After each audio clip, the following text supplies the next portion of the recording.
आज हम ब्रज के 3 प्रसिद्ध ठाकुर श्री राधा रमन लाल जी, श्री राधा वल्लभ लाल जी एवं श्री बाके बिहारी जी के स्वरूप को जानेंगे और उनको सबसे अधिक क्या प्रिय है, कैसे वो अपने भक्तों के प्रति रीझ जाते हैं, ये अपने रसिकों के भाव हैं। कुछ गोस्वामियों से श्रवण कर लिया, किन कथाओं में सुना, तो उन सबको मैं आपके सामने प्रस्तुत कर रहा हूँ। और कैसे हम अपने श्री लाल जी को, श्री राधा वल्लभ लाल को, राधा रमन जी को अपने हृदयंगम कर सकते हैं, अपने हृदय में धारण कर सकते हैं। सर्वप्रथम हमारे ब्रज के सबसे छोटे लाला श्री राधा रमन लाल जी। श्री राधा रमन लाल जी को जो अवतार है, ये कृपा अवतार है। भक्त की विरह वेदना को शांत करने के ताईं राधा रमन लाल जी शालिग्राम शिला से प्रकट हुए। कथा बहुत विस्तृत है, बहुत बड़ी है। संक्षिप्त में गोपाल भट्ट गोस्वामी जी चैतन्य महाप्रभु के धाम गमन पे बहुत दुखी थे, तो चैतन्य महाप्रभु ही साक्षात राधा रमन लाल जी के रूप में प्रकट हो गए। इसलिए कहा जाता है गौर होइले राधा रमन। श्री राधा रमन जी का स्वरूप है और नाम का अर्थ है श्री राधा जी जिनके हृदय में रमण करती हैं, उनका नाम राधा रमन है। यहाँ पर पूर्ण वैदिक विधि से भोजन आदि की सेवा होती है। अब बात रही श्री राधा रमन लाल जी को हम कैसे लाड़ लड़ा सकते हैं। पहली भाव ये है कि श्री राधा रमन लाल जी बहुत छोटे हैं और बिल्कुल गोपाल स्वरूप है लाल जी को। और शाम को गयन कुछ रामें जाएं और औलाई के दर्शन होते हैं। शाम को सबसे श्रेष्ठ श्री ठाकुर जी के औलाई के दर्शन हैं, जिसमें केवल ठाकुर जी एक अंग वस्त्र को धारण करते हैं और पूरे अंग, सभी अंग श्री लाल जी के सब देख सकते हैं। तो ऐसे समय में हम जावें, संध्या के शाम के समय उनके दर्शन करें और मनोभाव यही रखें कि हम राधा रमन लाल जी की गाय हैं। जैसे राधा रमन लाल जी उन सबको नियंत्रित करते हैं, उनको आकर्षित करते हैं, ऐसे ही हमको भी, हमारे चित्त को, हमारे मन को भी प्रभु आकर्षित कर लें। ऐसा मनोभाव हम राधा रमन लाल जी के प्रति रखें। दूसरी सेवा, श्री राधा रमन लाल जी को किशोरी जी को नाम सुनना बड़ा पसंद है। जैसे ही कोई किशोरी जी को नाम स्मरण कर लेता है, अत्यंत प्रसन्न हो जाते हैं। आचार्य का नाम स्मरण, गोपाल भट्ट गोस्वामी का नाम स्मरण, गौर निताई का नाम स्मरण, ये उन्हें बड़ा पसंद है। जैसे ही कोई व्यक्ति भक्त का नाम लेता है, जैसे हम कभी तुलसीदास जी, सूरदास के पद गावें तो महाराज ठाकुर जी उसका श्रवण करते हैं। अब हमारी वाणी कैसी भी हो, हम स्वर में गावें, हम चाहें तो स्वर को तोड़ मरोड़ के ताल की बेताल करके कैसे उगाएं, पर ठाकुर जी उसको श्रवण अवश्य करेंगे। बोले क्यों? क्योंकि भैया उसमें भक्त का भाव निहित है। सूरदास, तुलसीदास का नाम है और उनके नाम की महिमा रखने के लिए लाल जी अवश्य सुनाएंगे। तो जब भी राधा रमन जी जावें तो श्री गोपाल भट्ट गोसाई को जयकारो लगाते भय, श्री किशोरी जी को जयकारा लगाते भय, गौर निताई को स्मरण करते भय जावें और या छवि को दर्शन करें, या छवि को अवलोकन करें और अपने मन में बसा में लें। और ऐसे श्याम सुंदर हैं ये। लाल जी को इतना दिव्य स्वरूप है, ज़्यादा मत जाइयो महाराज, हो सकता है तुम्हारी परंपरा नष्ट भ्रष्ट हो जाए। अगर आप राधा वल्लभ जी में हो, कुंज बिहारी जी को इष्ट मानते हो और ज़्यादा इनके दर्शन कर लोगे तो फिर ये अपनों ही बना लेंगे। तो ऐसे लाल जी महाराज हैं, परंतु बड़े प्रेम से दर्शन करें। कहा भी गया ना कि छीन ले हंस के सबका ये मन, सकीरी मेरो राधा रमन। लाल जी को इतना सुंदर स्वरूप है, क्या वर्णन करो जावे। इनको राग सुनना बड़ा पसंद है, बड़े सुंदर सुंदर। आप राधा रमन जी जाओ तो राग सेवा होती रहती है, बड़े प्रेम से राग में सेवा होती है और लाल जी उसको सुनते रहते हैं। भोग पाना बड़ा पसंद है। ऐसे हमारे श्री राधा रमन लाल जी हैं। दूसरे हमारे श्री राधा वल्लभ लाल जी, ये तो दहेज के ठाकुर हैं, ऐसा कहा जाता है। आत्मदेव ब्राह्मण थे, तपस्या कर रहे थे शिव जी की और कुछ मांगा नहीं, कोई मन में इच्छा नहीं, बस अपने मनोभाव से प्रभु प्रसन्न हो जाएं, इसलिए तपस्या कर रहे। शिव जी प्रकट हो गए, बोले देवताओं की रीत है, वर मांगो। तो वर में कहा आपको जो प्रिय हो वही दे दो। नरसिंह भगत ने भी यही कहा। यही हमें सीखना चाहिए। भगवान से हम क्या मांगें? भगवान से कह दो आपको जो प्रिय हो वो मुझे दे दो। अथवा गोस्वामी जी की जो चौपाई है, जह विधिनाथ होई हित मोरा, करऊ सुबेगी दास में तोरा। जिस विधि मेरा हित हो आप वो कर दीजिए, सर्वोत्तम। वही मांगा वही आए। फिर आगे उनकी सेवा हरिवंश जी को प्राप्त हुई। हरिवंश जी विरक्त तो होना चाह रहे थे, परंतु वो जो ब्राह्मण थे उनकी 2 कन्याएं थीं, उन कन्याओं का विवाह हरिवंश जी से कराया गया। हरिवंश जी विवाह तो करा, परंतु पूर्ण ब्रह्मचर्य का निर्वाह करते हुए श्री लाल जी की सेवा करी। अब ऐसे श्री राधा वल्लभ लाल जी हैं, और क्योंकि दहेज के ठाकुर हैं तो इन्हें ब्याह बड़ा पसंद है। आप आए दिन देखियो श्री राधा वल्लभ मंदिर में ब्याह होता रहेगा। जब भी हृदय आता है सखियों का मनोभाव बनता है, श्री लाल जी सेहरा सजा लेते हैं और किशोरी जी के संग उनका दिव्य विवाह होता है, ब्याहुला होता है। तो ऐसे ही श्री राधा वल्लभ लाल जी को ब्याहुलो बड़ो पसंद है। श्री हित हरिवंश का नाम बड़ो पसंद है। श्री राधा वल्लभ लाल जी के मुख पर अगर आपको मुस्कुराहट देखनी है तो प्रेम से हरिवंश नाम बोल दीजिए। हरिवंश जी के द्वारा प्रकट्य हुआ, उन्होंने ही राधा वल्लभी संप्रदाय की पुनः स्थापना भी करी। तो इस कारण से जब हम श्री हरिवंश नाम का स्मरण करते हैं राधा वल्लभ लाल जी के सामने, वो अत्यंत प्रसन्न हो जाते हैं। उनको वो सब लीलाएं स्मरण में आ जाती हैं जो जो श्री हरिवंश जी ने उनके संग करी हैं, और वैसा ही प्रेम भाव हमारे ताईं भी प्रकट करने लगते हैं। तो ऐसे श्री राधा वल्लभ लाल जी का भाव है, और इनको भोग भी बड़ो पसंद है। 9 समय को भोग है, बाकी बात ऊपर से और आगो तो कोई बड़ी बात ना है। तो भोग तो हमारे सभी लाल जी को पसंद है, राग तो सभी को पसंद है, पर विशेष बात है श्री हरिवंश नाम। श्री हरिवंश जी को नाम लो, श्री हरिवंश जी को स्मरण करके उनके मुख, उनके नाम को अपने मुख पे धारण करके कछु भी चीज़ श्री लाल जी को अर्पित करोगे, लाल जी उसको स्वीकार कर लेंगे, अंगीकार कर लेंगे। ऐसी महिमा हमारे श्री राधा वल्लभ लाल जी सहज रीझने वाले ठाकुर हैं। एक बार रीझ गए, एक बार आपके ऊपर मनोभाव बन गया तो फिर आपको अन्यत्र भटकने नहीं देंगे।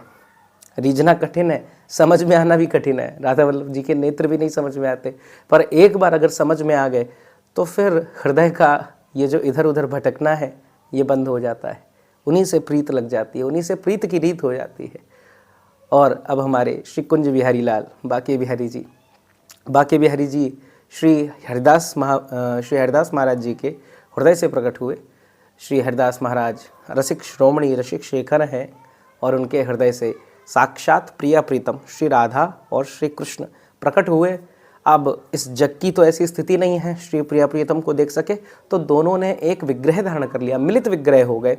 और जो वामंग है वही श्री किशोरी जी है, और इधर श्री बाके बिहारी जी विराजमान हैं। इसी भाव से आज भी श्री बिहारी जी अगर जिस दिन चरण दर्शन होते हैं उस दिन को छोड़ दें तो लहंगा ही धारण करते हैं, श्री जी की प्रसादी श्रृंगार को धारण करते हैं। ऐसा श्री बिहारी जी का प्रेम श्री किशोरी जी के प्रति। अंतरंग ठाकुर, कुंज में विराजने वाले ठाकुर हैं, इनको कुंज बड़ी पसंद है। अब तो आप देख रहे हैं यहाँ सब कंक्रीट वगैरह आ गया, परंतु आज भी जो रसिक निज वृंदावन का अनुभव करते हैं उनके लिए बिहारी जी कुंज में ही विराज रहे। वो मंदिर, वो लताएं हैं, और वो गर्भगृह उन लताओं के मध्य का भाग है जहाँ हरिदास जी अपनी गोदी में श्री बाके बिहारी जी प्रिया प्रीतम श्यामा श्याम को लाड़े लड़ा रहे हैं। ऐसो भाव श्री बाके बिहारी लाल जी को सबसे अधिक कोई चीज़ अगर पसंद है तो ऐसो सुनवे में है कि महाराज श्री लाल जी को इत्र की सेवा बड़ी पसंद है। आप देखेंगे गोस्वामी जन भी चौखट पे इत्र लेपन आदि ये सेवा करवाते रहते हैं। और ऐसी कथा भी मिलती है कि एक व्यापारी था, उसके मन में भाव आया, उसने कहीं से सुना कि वृंदावन में तो बाके बिहारी प्रकट हो गए, वापस पुनः द्वापर आ गया भैया, कृष्ण वापस आ गए हैं। जब उसने ऐसा मनोभाव सुना तो मन में आया ऐसे लाल जी को हम कुछ अर्पित करें, तो इत्र लेकर आया। अब महाराज वो अपना इत्र लेकर जैसे पहुंचा, लोगों से पूछा, लोग बाल थे, बता दिया। हरिदास जी महाराज तो भी यमुना जी की पास में बैठे। हरिदास जी महाराज यमुना जी के पास अपनी लीला में मग्न है, मानसी सेवा, मानसिक सेवा कर रहे हैं। श्री हरिदास जी मानसिक सेवा ही करा करते अत्यधिक, प्रत्यक्ष सेवा तो बहुत कम होती, सेवक आदिगण श्री बिहारी देव जी आदि करते, परंतु हरिदास महाराज तो मानसिक सेवा में मग्न रहते थे। और ऐसी मानसिक सेवा में मग्न तल्लीन होकर उनकी सेवा कर रहे हैं। और इधर जैसे उसको पता चला, उसने इत्र दिया। अब महाराज जैसे इत्र आया हरिदास जी के हाथ में, हरिदास जी ने उड़ेल दिया, रेत में मिल गया। उसको बड़ा क्रोध आया, रुष्ट हो गया, गुस्सा हो गया। लेकिन लोगों ने समझाया, देखो ये तो साक्षात प्रभु ही हैं, इनमें कोई भेद नहीं है, साक्षात ललिता सखी के अवतार हैं ये। तुम एक बार जाओ मंदिर में दर्शन करो, निधिवन राज जी में जाओ। उन दिनों निधिवन राज जी में श्री ठाकुर जी विराजमान थे। कुंज लताओं के मध्य लाल जी के जैसे दर्शन करे हैं, तो उसने अपनी नासिका में एक ऐसी अद्भुत सुगंध का अनुभव करा। जो सुगंध उसके इत्र में से आ रही थी वो समझ गया। उन्होंने इत्र तो वहाँ यमुना जी के तीर डाला था, पर आ बिहारी जी के चरणों में गया। दौड़कर श्री हरिदास जी के अनुगत्य को प्राप्त करा, शरणागत हो गया, अनुसरण करने लग गया, उनके चरणों में लौटने लग गया। तब श्री स्वामी जी ने अपने नेत्रों को खोला और उसको रहस्य बताया। उसने पूछा कि आपने मेरे इत्र को यूँ रेत में क्यों डाल दिया? मैं जान गया कि बिहारी जी तक पहुंच गया, परंतु उसका कारण क्या था? तो श्री हरिदास जी महाराज बताते हैं कि श्री प्रिया जी और श्री लाल जी की होली की लीला चल रही थी। तो महाराज श्री लाल जी तो खूब रंग डाल रहे हैं, श्री प्रिया जी भी डाल रही, प्रिया जी की मटकी में रंग कम पड़ गए हो, तो महाराज तू आ गया, तेरो इत्र हमने वहाँ डाल दिया, और याते होली की जो लीला है बाकी विजय हुई श्री जी की, तो याते वो लीला संपन्न है पाई। जब ऐसी बात उसने सुनी कि मेरा जो इत्र है जिसकी कोई कीमत नहीं थी, जिसको कोई मनुष्य लगाता, उसको साक्षात प्रिया प्रीतम ने लगाया, उसका मन जुड़ गया श्री हरदास जी के से। तब से इत्र बड़ा श्री कुंज बिहारी लाल को प्रिय है। और महाराज भोजन के जो बड़े रसिक हैं, सुबह से ही प्रारंभ हो जाता है बढ़िया बढ़िया भोजन। अब बढ़िया भोजन पाते हैं श्री लाल जी, और राग भी बड़ा पसंद है। आज भी श्री बिहारी जी मंदिर में कई लोगों पे ऐसा दायित्व है, श्री बिहारी जी को राग सेवा करें, हरिदास जी के पदन को सुनावें। तो ऐसे ही कोई हरिदास जी को पद आप याद कर लो और किसी दिन मंदिर में जाओ और भाव से श्री कुंज बिहारी लाल को सुनाओ। ऐसे ही किसी दिन इत्र ले जाओ। अब महाराज मंदिर तक नहीं पहुंच पा रहे, कौन सी बड़ी बात है, मंदिर को प्रत्येक अंग प्रभु होते हैं। हमारी मेंटेलिटी ये थोड़ी गड़बड़ है कि मंदिर में गर्भगृह में ही भगवान है। नहीं नहीं, ऐसा नहीं है। मंदिर का जो द्वार है वो भगवान के चरण ही है, मंदिर की जो सीढ़ियाँ हैं वो चरण हैं। इस प्रकार से पूरा मंदिर ही साक्षात प्रभु है। उसी मंदिर के किसी दीवार पर लेपन प्रारंभ कर दो और मनोभाव करो कि साक्षात बिहारी जी को हम यह इत्र अर्पण कर रहे हैं, और श्री हरदास जी के पद को गा दो। महाराज श्री बिहारी जी कैसे ना रिझेंगे, श्री लाल जी कैसे कृपा ना करेंगे। ये विधि है, ये तरीके हैं जिनसे हम अपने भावों को श्री लाल जी के प्रति, श्री बाके बिहारी राधा रमण जी राधा वल्लभ के प्रति जोड़ सकते हैं, उनको रिझा सकते हैं, उनको अपने संग ले सकते हैं। और कभी समय मिले, वैसे गोस्वामी जन समय नहीं देंगे, पर अगर समय मिले तो जब गोस्वामी जी पर्दा लगाते हैं बंद करते हैं तो बीच के समय में अपने नेत्रों को श्री बिहारी जी के चरणों से जोड़ लीजिएगा। जैसे आपके नेत्र मिलेंगे, बड़े रिजवार ठाकुर है महाराज, ऐसा हो सके तुम्हारे संग चल दें, बड़े प्रेमी ठाकुर हैं। तो ऐसे हमारे ब्रज के ये लाल जी हैं, और बहुत स्वरूप हैं ब्रज में। हमारे श्री राधा गोविंद जी हैं, श्री गोपीनाथ जी हैं, मदन मोहन जी हैं, सखा ठाकुर हैं, ये श्रीनाथ जी हैं। श्रीनाथ जी का तो स्वरूप बहुत सुंदर है। महाराज अपने भक्तों पर करुणा कृपा करने के लिए श्री गिरिवरधारी स्वरूप में श्रीनाथ जी विराजमान हैं, और अपनी मंद नेत्रों से, थोड़ी छोटी छोटी नेत्रों से श्री प्रिया जी को ढूंढ रहे हैं, ऐसा मनोभाव है श्रीनाथ जी के प्रति। ऐसे विविध श्री ब्रज धाम में अलग अलग ठाकुर हैं, और अलग अलग होकर भी ये एक ही हैं। ऐसी कथा भी मिलती है कि माधव दास जी जो थे जगन्नाथ जी की सेवा करते थे। अब एक दिन मन बना ब्रज में चलेंगे, जगन्नाथ जी ने कहा हम भी चलेंगे। अब आपको कैसे ले जाए भैया, आप तो 24 घंटा चकाचक भोग पाते हो, हमें तो भूखो रहना पड़े। तो माधव दास जी ने कही ऐसो करो, आप मानसी सेवा में चल रहे हो। तो जगन्नाथ जी श्री माधव दास जी के मानस पटल में स्थापित हो गए। अब वैसे तो माधव दास जी बड़े विरक्त थे, नेको भूख ना लगे, पर अब ऐसी भूख लगे महाराज पूछो मत, अतृप्ति सी हो गई, पेड़े खा जाएं कि फले खा जाएं, क्या खा जाएं। तो ऐसे करते करते श्री जगन्नाथ जी की दिव्य लीलाएं हुई, और ब्रज प्रदेश में उन्होंने प्रवेश करो।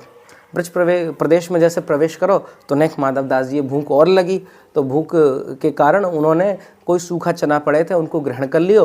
अब याते जगन्नाथ जी है, माधव दास जी है, तृप्ति है गई कि भैया चलो। और जगन्नाथ जी तो बड़े प्रसन्न हो गए, भैया मैं ब्रज में आ गो। जगन्नाथ जी को पूरा स्वरूप ही यही है, या कि जो लीला है जगन्नाथ जी की वो यही है कि ब्रज को आनो है। श्री लाल जी को अपने बड़े बड़े नेत्रों से श्री ब्रज को ही देख रहे हैं, अंग विगलित हो गए हैं, ऐसा विरह है। तो जैसे ब्रज में आए हैं तो बड़े प्रसन्न हो गए, और श्री माधव दास जी के मन में भाव बना एक बार बिहारी लाल जी के दर्शन करें, कुंज बिहारी के दर्शन करें। अब जैसे ही माधव दास जी बाके बिहारी जी के दर्शन को पहुँचे, अब बहुत लोगों की भीड़ लगी, लाइन पे लाइन, बड़े बड़े संत, बड़े बड़े महंत, बड़े बड़े ऋषि मुनि सब आए हुए हैं कि श्री बाके बिहारी कुंज बिहारी लाल के दर्शन कर लें। हरदास जी महाराज ने पर्दा लगा रखो, अंदर भोग पधरा रहे हैं, और भोग में 56 भोग लगे पड़े हैं महाराज। अब जैसे ही हरदास जी ने एक कौर पवायो, श्री बिहारी जी ने मना कर दी, भैया हमारा तो पेट भर गो। कैसे भर गो लाल जी? बोले माधव दास नाम का संत है, उसने सूखे चना खाए हैं, वो भाव से जगन्नाथ जी को भोग लगाता है, उनसे ही मेरा पेट भर गए महाराज। जैसे हरदास जी ने ये सुनी महाराज, हरदास जी तो पूछने लगे बाहर, भाई कौन है माधव दास?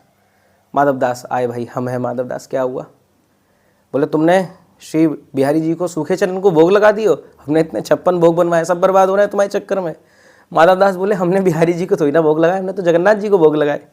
हमने तो अपने मानस पटल में जगन्नाथ जी को विराजमान करा, उन सूखे चनों को उनको अर्पित कर दिया। जैसा उन्होंने कहा महाराज, जैसे कई बार हम अपना मोबाइल ले जाएं तो मोबाइल कभी कभार दूसरे देश में जाओ तो रोमिंग लग जाती है, दूसरे नेट से जुड़ जाता है, दूसरे कनेक्शन से जुड़ जाता है। ऐसे ही हरदास जी ने समझाया, देखो भैया तुम बाहर तो जगन्नाथ जी को भोग लगा रहे थे, पर अब तुम वृंदावन में आ गए, ब्रज बिहारी के बाकी बिहारी जी के पास आ गए, अब तुम्हारे द्वारा ग्रहण करा गया प्रत्येक भोजन श्री बाके बिहारी जी भोग लगा रहे हैं। तब 56 भोग जो है श्री माधवदास जी को अर्पित करोगे हो, और माधवदास जी के द्वारा बाके बिहारी जी ने पाए हो। अब माधवदास जी ठहरे जगन्नाथ जी के भक्त, तो ऐसे ही श्री राधा रमन लाल जी की सेवा करें, उससे बिहारी जी भी प्रसन्न है, राधा वल्लभ जी भी प्रसन्न है। इन तीनों ठाकुर में, इन तीनों ब्रज के कोई ठाकुर में नेकऊ भेद नहीं है, ये एक ही हैं। बस रसिक भावों में कोई लाल जी को बालक के रूप में भज रहा है, कोई महाराज ब्याह करवा रहा है, और कोई महाराज उनको राजाधिराज के रूप में पूज रहा है। तो ये भाव का भिन्नता है, पर भाव की भिन्नता में भी एक अभिन्नता है।